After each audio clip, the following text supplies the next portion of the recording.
OECD 자료를 하나 설명드리겠습니다. OECD 각국의 전문의와 일반의 비율을 보여준 그래프입니다.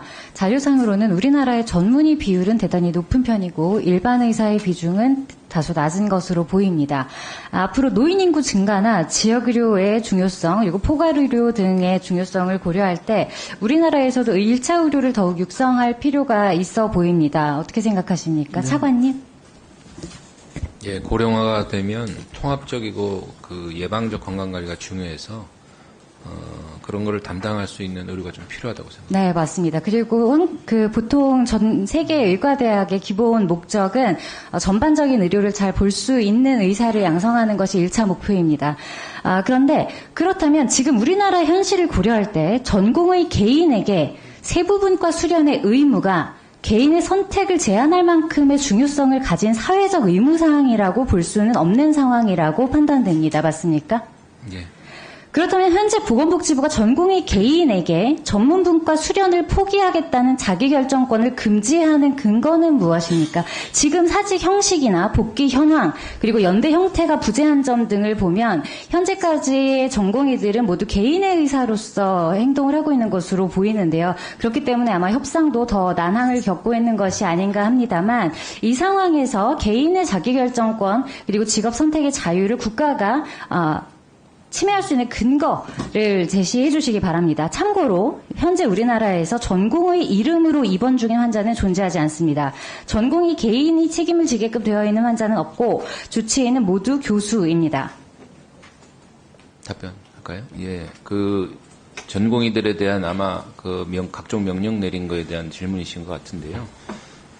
전공의들이 지난 2월 19일과 20일 이틀에 걸쳐서 13,000여 명에 가까운 전공의들이 일시에 빠져나갔습니다. 이것은 통상적인 개인의 선택이라고 보기가 좀 어렵고 차관님의 판단이신 것 같은데 거기에 정확한 법적인 근거나 객관적인 사실 확인이 있었습니까? 차관의 해석이 아니고요. 이건 뭐 대부분의 사람들이 그렇게 생각을 하고요. 그럼 앞으로 다른 사업장이나 다른 공무원 직종에서도 그렇게 해석을 하면 되겠습니까? 복지부 장관이 거기에 대해서 각종 명령을 내린 것은 현행 의료법 규정에 따라서 현행 의료법에는 몇 분의 몇이 이탈하거나 어떠한 행동에 대한 규정이 있습니까? 존재하지 않습니까? 59조를 제가 기억을 하는데 국민보건에 중대한 위해가 발생할 우려가 있으면 그렇다면 지금 전공의들이 이탈함으로 인해서 현재 1조 이상의 추가 비용이 투입된 걸로 알고 있습니다. 이건 전공의들의 무단 이탈 때문입니다. 맞습니까? 네. 그렇다면 전공의들이 이탈하지 않았으면 쓰지 않아도 됐을 돈이네요. 그렇습니다. 그렇다면 이 규모의 재정이 필요한 업무가 있었고 그것이 9,000명의 전공의들의 노동력으로 지속되었다는 뜻일 수도 있을 것 같습니다. 맞습니까? 뭐 그것은 오랜 동안 우리 의료 체계가 겪어왔던 어떤 모습입니다. 36시간, 그리고 36시간 이상의 연속 근무를 해왔죠. 네. 그 일을 그만하겠다는 것이 개인으로서 못할 이야기입니다. 그건 못할 이야기가 아니라요. 사직을 하고 싶으면은 사전에 의료기관에 충분히 대비할 수 있도록 사전에 통지를 해주고 그런 것들이 관리입니다. 발표된 의료계가 이해할 만큼 충분한 사전 통지가 있었다고 생각하십니까? 저희는 1년여간의 논의를 아까 했다고 그랬고요. 아까 박형욱 부회장께서 의료현안 협의체 12월 달에 처음 들었다고 말씀하시는데도 사실이 아니고요.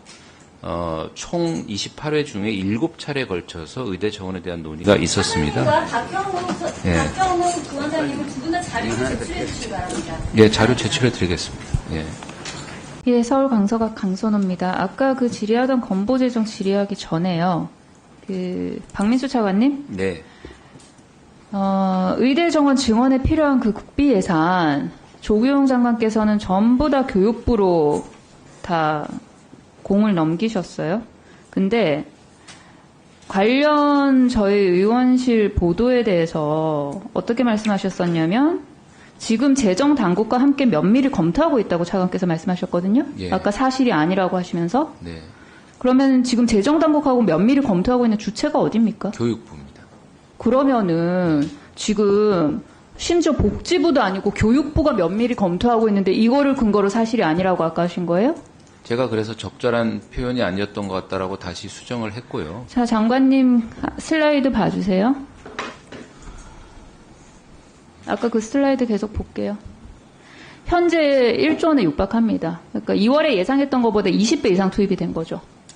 감당하지도 못해 2,000명 증원 강행하면서 안일하게 사태 예측한 셈입니다. 다음 슬라이드. 회의록 보면 계속해서 이제 가입자, 공익단체, 건보노조 등은 이 건보 재정 투입에 대한 우려를 꾸준하게 제기를 합니다. 수용되지 않아요. 장관님, 네. 건보 재정 윤석열 정권 쌈짓돈입니까? 그렇지 않죠. 그죠? 아니죠. 네. 건강보험 재정 효율화 지출 낭비 줄이겠다는 이유로 사실상 보장성 축소에 앞서온 당사자가 누굽니까? 윤석열 정권이에요.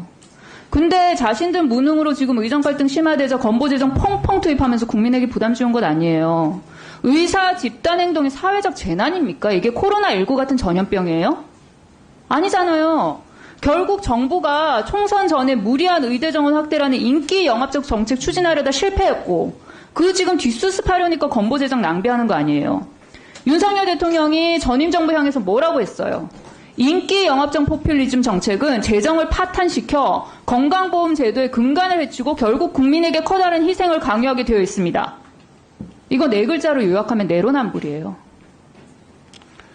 정부가 지금 같은 결정 내리고 건보 재정 쓰면요. 감사원 감사해야 될 사항이에요. 네? 지금까지 이루어진 지출이 정당한지 그 근거가 뭔지 앞으로 계속 건보 재정 대책 없이 투입할 건지 다른 대안 없는지 본 의원실로 별도로 보고해 주시기 바랍니다. 아시겠습니까? 알겠습니다. 이상입니다.